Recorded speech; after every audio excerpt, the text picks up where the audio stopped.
Hey, what's up? It's Russ, and we're playing what is probably one of my favorite roguelike-ish kind of games, and the game that kind of got me into the genre, that made me like the ideas of Nuclear Throne, Binding of Isaac, all these kinds of games with permadeath and yada yada and persistent level ups and stuff like that. FTL, which is, oh man, it's a good game here. And this came around a time when I was looking. I was like, how awesome would it be if there was a game where you could enable advanced addition to advanced access. I want to enable it. I already have that enabled. I know oh, enabled. Here we go. Thank you very much. I'm like, what the heck? It's like, what are you talking about? Either way, yeah. So when I was looking for a game with the idea of like controlling a spaceship and having like a party and stuff like that, and then I found out about FTL and I was like, this is literally exactly what I was thinking of, and not literally exactly, not like, you know what I'm saying, but the idea behind it and the feelings of how you play it and controlling the power and all that. And we're just gonna jump into it, so you can kind of see either increase scrap. We're gonna go normal. You're gonna see what I'm talking about, and I like to name the characters sometimes, but we'll just leave them because sometimes it's cool to, like, you know, like get characters and then learn their names, and it's like, instead of like giving, you know, like if every time I named somebody Russell, that'd be cool. But if I was ever talking to like one of my other friends that plays FTL, I was like, oh yeah, this and this, and then it's kind of cool to like have like a name associated with that one playthrough. But we're gonna actually jump into the game. So the data you carry is vital to the remaining Federation fleet. So there's like an overarching story, as there usually is with these kind of games. You'll need supplies for the journey, so make sure to explore each sector before moving on to the next, but get to the exit before the pursuing rebel fleet can catch up. Tip: health. Pay attention to your crew's health. Use the med bay to keep them patched up. Continue. So I kind of got to remember how to play, because I haven't played it in a long time, which is a shame. I remember most of the power mechanics and stuff like that, but my main problem might end up being, no, I don't want to power that. I want to power that. My main problem may end up being, I usually depower the medbay because there's no one in there, and then you got to juggle the power a little bit more, but I think it's a little more interesting. So we have 10 scrap. That's like the currency in here, and so here's like pretty much what you're going to be looking at a lot. Not a lot, but you're going to be looking at it a fair amount of time, because this is where you like go to like the, in Binding of Isaac, what would be rooms. If you play Binding of Isaac, it's pretty much, these are all different sectors, and there's a ton of them, and they all have different, they can either have nothing there, they can have a shop and stuff like that. So like, for example, this one can have a shop, but when there's like a specific, like a special beacon, it only tells you what's there when you're next to it. So we'll start out with something interesting since we're right next to a distress beacon anyway. We'll go over there, and this could be a number of things, good or bad. So let's see. You arrive to find a ship floating among the debris. Hello, our impulse drives are shot and we can't jump. Could you give us some fuel? So we have 15 fuel. Give them the fuel. So to be honest, I could literally just waste fuel here, and there's a little bit of a role-playing aspect, and I usually am like a nice guy in video games. Like, even though most of the time it's usually like a way to like mess with your head as the player and be like, you're a nice guy, but you're literally gonna get nothing out of it. And so it's definitely a psychological thing. But I think right now we're gonna say, sorry about that, we got some more important stuff to do. But to be, giving them the fuel could result in a bunch of things, or it could result in them saying thanks, see you later. And they could, yeah, give us something. But I think we'll give it to them. We're gonna be a nice guy. You give them the fuel. See? Thank the gods, we can finally get out of here. We're jumping straight home, so take this extra weapon. We won't need it, hopefully. So hole smasher laser. So you see what I'm saying? You can get some awesome stuff. So gotta remember how to look at stuff. Equipment, there we go. So these are our weapons. We got the Artemis, which is a missile, and that has a separate ammo system, where like laser weapons and most other kind of weapons don't have an ammo system. They just have like, it's just unlimited ammo. It's just based on a cooldown that's down here, these guys right here.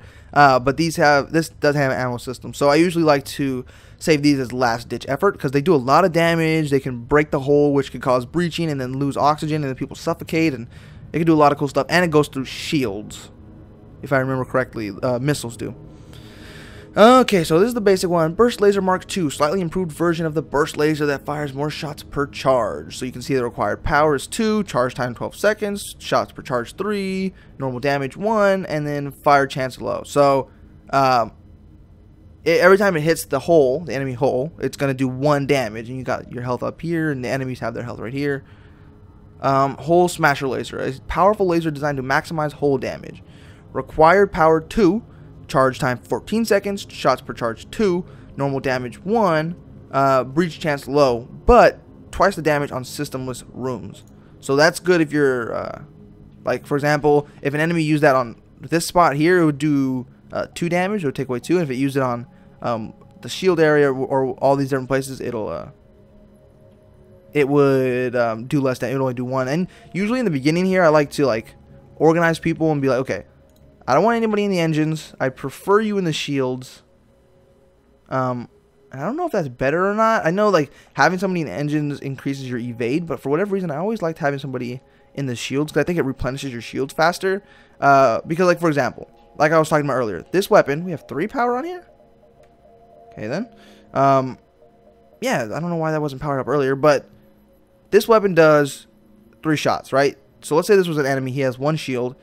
The first shot, if it hit, so let's just assume all 3 shots would hit, because there are different, not every shot will hit. Sometimes 1 will hit, sometimes 2, sometimes 3, sometimes none. So let's say they all hit. The first one would hit the shields, and the shields would go down. The next 2 would hit the enemy ship, and then that's where you would do damage. And also, along this whole time, you don't see it yet, but eventually you're going to see a little warning sign, because the enemy fleet is trying to chase us, and we're trying to deliver some super important information or something like that. So you don't want to go backtrack too much, because then you'll end up fighting with ships that are way stronger than you. You arrive at a beacon located in a civilian star system. A nearby colony contacts you. We've got a rogue rebel ship harassing the system. Do you have time to find it? Go looking for the rebel ship. No time to search. You prepare to jump away. We're going to keep it interesting. Oh crap, fleet pursuit doubled for 1 jump. And then you can kind of see their weapons, and then eventually when you get good at the game, you're like, okay, so that's what that weapon does. I can already tell, besides drones, so he has his drones here, it's a little drone area. If he actually has drones, that could be a problem. But this right here is a laser weapon. You can tell kind of from the outline. It's going to have a little 2-prong thing, and it's going to be a laser weapon, and that's very bad for him, because laser weapons don't do anything to shields.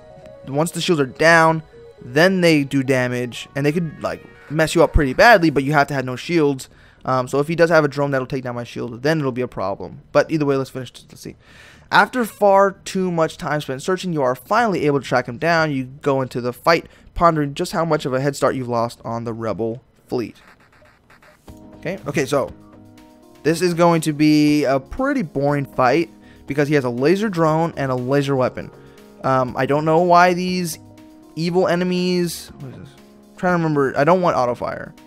I don't know why all these enemies why would you outfit your ship like this? I only have to have 1 shield and you just get destroyed.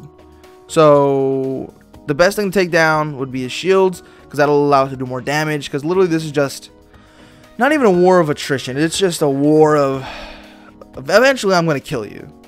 How quickly that happens is just dependent on how accurate I am. Because you can see, oh no, and he's gonna shoot me with that laser. Oh no, I'm so scared. It doesn't matter, and I'm not gonna waste precious missiles on that. But I'm gonna take down his shield, which got repaired already. Oh, okay. I'm gonna turn on. See, the thing is, I don't want to turn on auto fire, because I can't remember how you used to be able to make it so that some weapons would auto fire and other ones wouldn't. Let me see. Okay, yeah, no. Okay, as long as I don't give this one an objective, it won't auto fire. If I don't give it a spot. Okay, so yeah, this is going to be a pretty boring fight, but you're seeing the basics of it here, and you definitely don't follow this guy's idea and do a bunch of laser weapons. That's going to be useless. What you could do is, if you were a drone type of ship, you can get drones that have they'll fire normally, and they can take down my shield, and then your laser weapon can wreak havoc. Another important thing is timing when you shoot.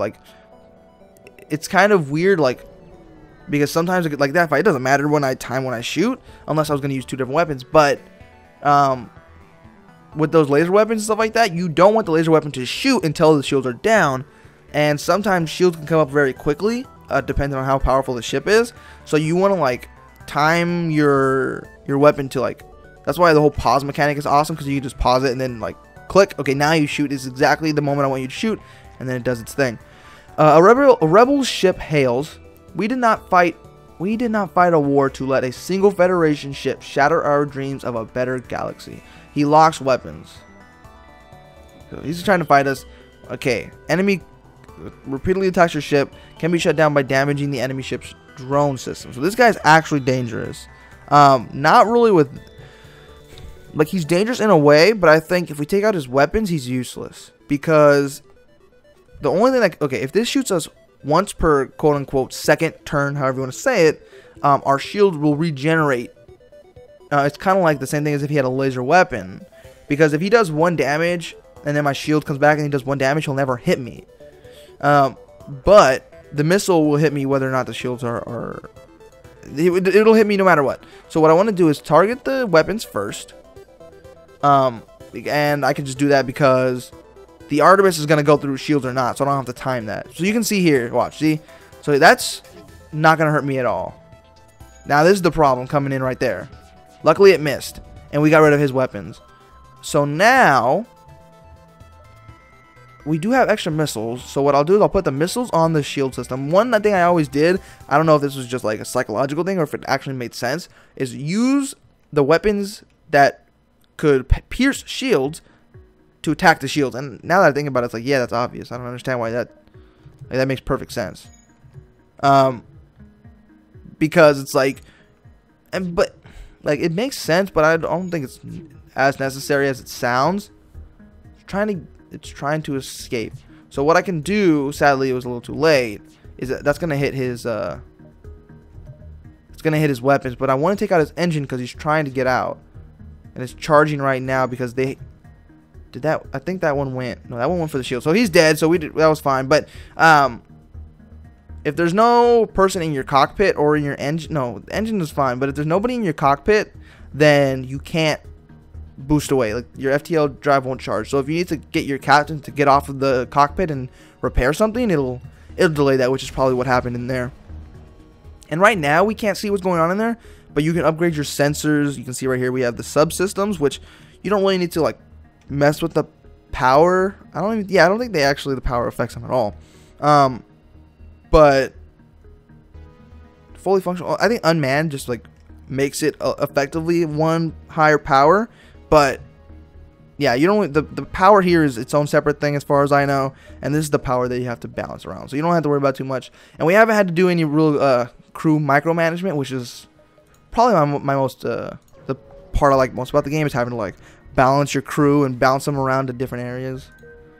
And I don't really feel like I'm gonna read those random things. And what I want to try to do, and see, you can go over here and say like, okay, so actually it wouldn't be smart for me to go this way because I couldn't jump back. So that's gonna waste a turn because then I'm gonna have to go like this and then a triangle and yada yada. So what I probably will end up doing is going here, and then there, and then just leaving. Sadly, we didn't hit a store, but we also don't have that much money, so I don't know if it'll affect us. Okay. You spot a small rebel ship nearby. It seems to have been refitted for transport rather than combat. It does not seem to want to engage you and your ship. So I can demand the surrender of their goods or avoid the ship. Now,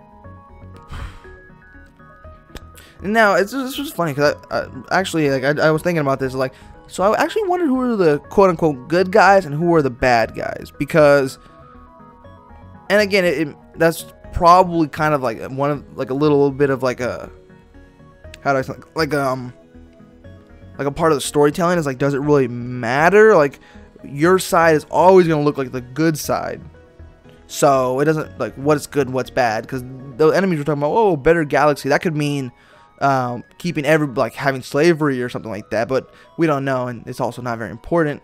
But you know, I like to think about the little story stuff. I'm gonna demand the surrender of their goods, and they look like they don't want to fight. They're trying to escape, and that looks like a pretty weak weapon. So usually the enemy's weapons charge faster than yours. What the? Okay, so they have drones. We have a drone problem now. And so we're going to send this guy in here to help deal with that drone. So yeah, these are like combat boarding drones, and that's a whole nother part of the game that's a big deal. Oh wait, and I aimed for the shield. I shouldn't have aimed for the shield. So what I'm going to do is use this to aim for the engine, and then this to aim for like the cockpit, I guess. But I don't want this, dang it, I missed. I don't want this to auto fire, but I want to get rid of this as quickly as possible. And we're going to have to swap some people out. We're going to take power from the engines, put it into that, get you healed up.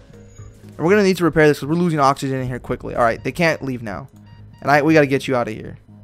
So he's going to do a little bit of damage to the weapon system, but she's pretty much full health. So this is like the cool bouncing around that you have to deal with, because we're going to have to kill him, heal her back up quickly, run. And then this area is breached. So there's no oxygen in this room. And so you want to secure the oxygen in the rest of the room, so you keep this room closed, right? Like if I was going to go like this, open these doors up, then these rooms would lose oxygen as well. Obviously, common sense. That's just how it would work. And so boarding is a whole nother tactic that you can have in the game, which is super cool, because there's like specific ships and specific races that you'll eventually find that are like completely about boarding and like taking over your ship that way. So it's pretty cool, and we should be fine here because they're gonna charge pretty slow. Hopefully they don't get out of here. Come on, get them. Nice. And so we got another boarder. This is gonna get pretty obnoxious. Dang. Luckily they're right here next to the med bay, so we can bounce them in and out. We just need one more shot. Jump imminent. Oh no, they're gonna get out. I just have this feeling. Yeah, we got him. Nice. So that's what sucks sometimes is when you, and he'll, no, okay, I thought he would stay. Never mind then. But yeah, that's what sucks is when you do this, and then like, we didn't actually take any permanent damage because those things breached us, but they didn't do any actual damage to our whole integrity. So we're just gonna throw some duct tape on that stuff, and and then we're gonna fix it up that way. But it's nothing permanent. Luckily, we have two guys here, so they should be able to repair this before they take any serious health damage, and then we can get over there and heal, and then we can heal them up here and then go repair this. So this is when you kind of want to do in between, and this is going to slowly replenish with oxygen. This is what you want to kind of do between like jumps and fights. It's kind of like fix your ship up, get in tip-top shape so that the next area you go to, you're not like at a disadvantage at the very start. Because sometimes I would forget to like get you out of here and go heal up. Sometimes I'd forget that I had like a fire in the engine or something like that, and I would jump to the next area and I'd be like, oh no, and then we'd start out and then we'd have a fire in the back and we'd be fighting some other guy, and then it would just get crazy. And you can see they also have like skills here, like levels in their specific abilities. So like this lady up here, that Nick me just sounds like an, I don't know, I'm just saying it's a woman. She is our pilot, and so she's gonna have higher piloting skill. So she's gonna increase our evasion up here when she levels up. Then we got Hasifa, who's really good with the shield, and she's going to, Hasifa, that kind of seems like a guy. So yeah, Hasifa here, he has high shields, so he's gonna, or when he levels up his shields and stuff like that, then the regeneration of the shield is going to be a little faster. And then Sophia is the weapons. And what does that do for us? Yeah, faster weapon charge. Oh, let's get rid of this and the power there. And then jump to, now here's the thing. Do I want to jump to the store? Let me take a drink of water and I'm going to think about it.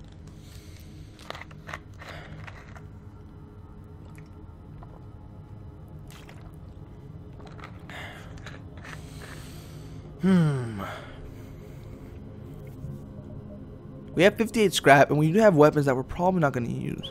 So we're going to jump there, and we're going to do a little loop-de-loop and come back. You find yourself surrounded by a group of mysterious alien vessels. They hail you and apparently have some valuable technology for sale. So you get to hear the other races. I like when like the rock race is like. So we got Mafan, Zin the mantis, Mafan the NG, who's like a, you can see it's like a half biological, half robot thing, and we got Felicity the rock. That's pretty funny. This takes 3 energy, and you can use scrap to upgrade your ship, right? So we can go to ship here, and you can just upgrade your ship right here. So like shields, engine, med bay, oxygen, weapons control, how much power you have in general, your subsystems here, and they all do a bunch of different things. And you can see there's like specific milestones you hit. So if I were to upgrade this twice, I'd have 2 shields instead of just 1. You can see there because you can't move it. So you have to just read it yourself. So you got 20. It's not going to do anything, but we're going to have more power. So it's kind of useless to upgrade your shield unless you're going to upgrade it twice. I mean, you can upgrade it in preparation, but in my opinion, it's still kind of like you're wasting energy at that moment. Maybe that's a little bit too short-term of thinking, but that's how I play. You can see here, increasing the dodge and how fast the FTL drive pops up. Because you can leave a fight too. You can say like, this fight is not going my way. I'm out of here. And then the enemy can try to target your engines and make you stop. So there's a whole dynamic there as well. Medbay, not usually something I worry about too much, unless like for some weird specific reason I'm like, oh man, like we need a better medbay. But most of the time that doesn't happen. We might go for a weapon control and then go for like the whole laser. Like get some more power into the weapons. So we'll have 4 and we'll be able to do burst laser 2 and whole laser 1. And that'll be 35. Yeah, we'll do that. And then we'll sell the whole laser Mark II. How do I sell it? Wait, store. Sell. We'll sell this for 37. And you can see there's awesome stuff. And this, I think, was the new stuff they added in the whatever like free update they gave, which is like mind control. Yeah, that's awesome. Cloaking was old.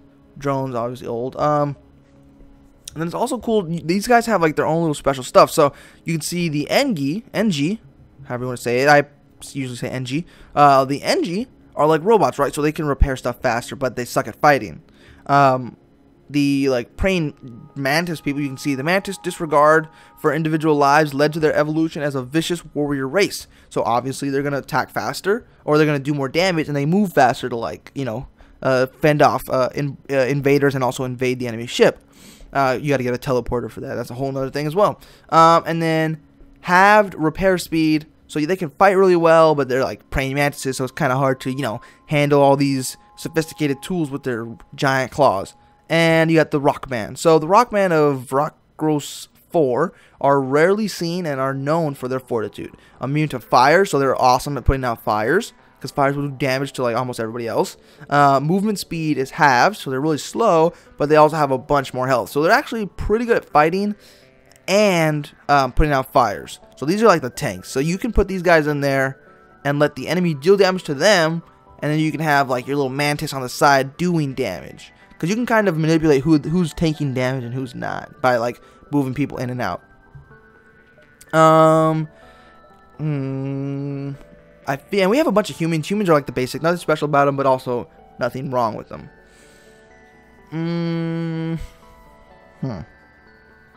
I don't feel like we're going to be facing any invaders anytime soon, but I would like another person to be in the engines. So we'll take them off on here. And we'll just be like, no, you're not fighting anybody. So we'll put you in the back. And you just gotta, make sure, avoid having them be attacked, the Engi, and you want to, like, alternate who's gonna come save him, right? So I'm gonna, like, if he gets attacked, I'm gonna put Sophia in there, probably rotate Hasifa in there as well, and get him out of there. You can use him to do damage too, but, like, use him as a supporting person, because I think they have less health. 100, no, they had the same as them, but they don't do as much damage, so they're gonna get destroyed in a fight. Alright, so now we jump, we're going to go back, and we're going to get out of here as soon as possible. And what was up with that yellow? Like, what is unvisited possible ship detected? Oh, an asteroid field? I'm not going to... Do I show you the asteroid field? Yeah, why not? This is just... And I should also give this one more power. Oh, I forgot to buy power. So that's definitely something that I messed up. Because, yeah, I have extra power now, but I don't have... Or I have extra power slots, but I don't have the actual extra power to upgrade. So you can see here, and I'm doing this because, yeah, okay, we might die here, whatever. But it's all in all because of the video. A pirate ship was lying in wait inside this asteroid field. It immediately moves into attack, turn and fight. So asteroid fields, you can see they knock out your shields. So it's kind of like as if each of you have a drone that shoots. So it actually kind of sucks for us because he has a laser weapon and that could end up doing a lot of damage. So what I might want to do, well, let's see, if I take out the power from this, let's see, what does it do? Dodge 5, FTL 1X. And it's also manned though, so it does have the upgrade. So what we'll do that. Because the Artemis does do a lot of damage, but we also don't need it because neither of us have shields effectively. So we're going to roll like this. And then the burst laser, since neither of us have shields, quote unquote, we're going to go for the enemy's weapons. Because as long as we can get rid of their weapons, then they're useless. And then the whole laser will have target that. And then they have infinite ammo, so we will... And he only shoots twice, so we should be pretty fine here. Okay. So, yeah, sometimes enemies will surrender. And this could be more than they end up giving us when we destroy them. But usually I'm like, it really depends on how I am. Like, if the person, like, really frustrated me, then I'm going to be like, no, we're not going to accept it. And then sometimes if I want to make it, you know, like, make sure I don't take any damage, I'll be like, okay, I'll accept it. So, actually, in this case, we will accept it. But again, and then like I get this in a way, but I kind of wish that this would just charge maybe like way faster, just immediately. Because most of the time it charges immediately, but since we're in the asteroid field and we are kind of still under fire, you have to charge it up. So that takes a little while. We're gonna go into this area here. This has a possible ship, and then we'll beam out of here. And then I might end the video there because FTL could be long, and there's nothing wrong with that. But if I do that, I want it to be like, it would end up being a series like Nuclear Throne or Darkest Dungeon. And that's something that I would love to do, but it would have to be something I plan on. So mercenaries are swarming the galaxy now, knowing that their less than legal services are in demand during this period of unrest. One is waiting at this beacon and hails you. Hire the mercenary. So you can hire the mercenary to delay the rebels. So it slows the rebel little line. And hire the mercenary to scout the sector. Lets you know, but we're about to leave, so we don't need that. Fight the ship, or you have no need of his services. And since I'm probably going to end the video after this, we'll fight him, and then we'll see what happens. Mercenaries are worse than rebels. The only honorable course is to engage the mercenary in battle. Okay. So, let's see. In dangers, we can't upgrade the ship. That was kind of dumb that I didn't buy power. I don't even know if I had enough money for it. But whatever. Let's see. He has that looks like a plasma weapon and a missile. So we're going to go for his weapons, and then we're gonna go there. And this is one of the ones that we can try and time. So you know what, that's what I'm gonna try to do. I'm actually gonna try to time it so you can kind of see what I'm talking about, because the reason I'm saying that is like, so this is charged up, right? This charges a little slower, so if I had them on auto fire, they'd shoot, but we're not aiming at the shield, so the shield would stay up and it could block the whole laser. But if I go for the weapons here and I shoot, and then miss. Okay, that one hit. And I go for that. Boom, boom. Like it maximizes the damage because because the whole laser does 2 damage to unoccupied areas. We gotta get him to repair that real quick. And so you want, but it gets blocked by the shield. So I'd rather have the shield block a 1 damage attack rather than a 2 damage attack. So we're going to do that again so you can kind of see. And sadly, I missed a whole bunch there, but we're going to do it again. So you wait for it to get hit. There you go. And then you send the other attacks. Boom. Now, this missile's going to hit me. Right? And this guy's probably dead, so we will not accept your surrender. And he's dead, and then we got all their stuff. He's going to repair the oxygen. And then we'll put him back in here. Actually, we'll throw him in the med bay just to, you know, top off his health a little bit. Oh, it's not even powered up. So we'll take away the oxygen for just a second, because you can balance it out like that, because it's not going to suck all the oxygen out in like a couple seconds. Okay, moving out. And yeah, so you can kind of see the gist of it. And I like those were easy. That was all easy stuff. And it gets way more interesting. Nearby space station hails you. Greetings, your arrival is most fortuitous. We recently came across some extra drones. If you have some fuel, perhaps we can make a deal. And we are running very low on fuel. And -4, that's just not going to happen. Sorry about that. So you can see the next sector, and you can see here, civilian, hostile, nebula. Nebulas mess around with your power when you go in there. Engine controlled, unidentified, blah, blah, blah. But you can also, there are specific events that could happen in specific sectors, and there's more races that we haven't even seen. There's more stuff. This is one game that I like. I can't recommend enough. I love it so much. It's on iPad. It's on PC. I don't know if it's on anything else. But if you like, if you're watching this, you're either like me. Whenever I'm watching YouTube video, it's either on my iPad or on my computer. So I assume that it's a lot of other people as well. And this game is way more than worth it. We're gonna just go over here. I recommend it. Just so much. If you're into like the idea of like sci-fi stuff and like controlling a ship and stuff like that, because what I put here is just like the smallest, tiniest little fraction of what you do in this game, and it's just like the bare bones aspects of what you saw. And I know I'm getting all super hyped about it, but I just love this game so much. This is just one ship, one play style against like some very small section of enemies. We didn't even fight the other races. We never got boarded. We didn't use mind control. We didn't go up against people that suck out oxygen from the room they're in. There's so many awesome things. You should get this game. It's amazing. It's from 2012, so it's been out a while, and if you haven't played it yet, it's more than worth it. But yeah, so I can't really say more about the game because I've already just given my most ringing endorsement. But now we'll talk about me for a second. If you liked the video, you can hit the like button. If you want to be a little more in depth about what you liked, what you didn't like about the video, you can leave that in a comment or send me a message. Both of those would be awesome, because how can you make stuff better without some feedback? And if you want to see more stuff, whether it be Nuclear Throne or maybe FTL or other games like this, or big games coming out in the future, or tiny games coming out in the future, you can subscribe for that. That would be awesome. And I hope you like the video. I hope you go out and grab this game. And most importantly, I hope you have a great rest of your day.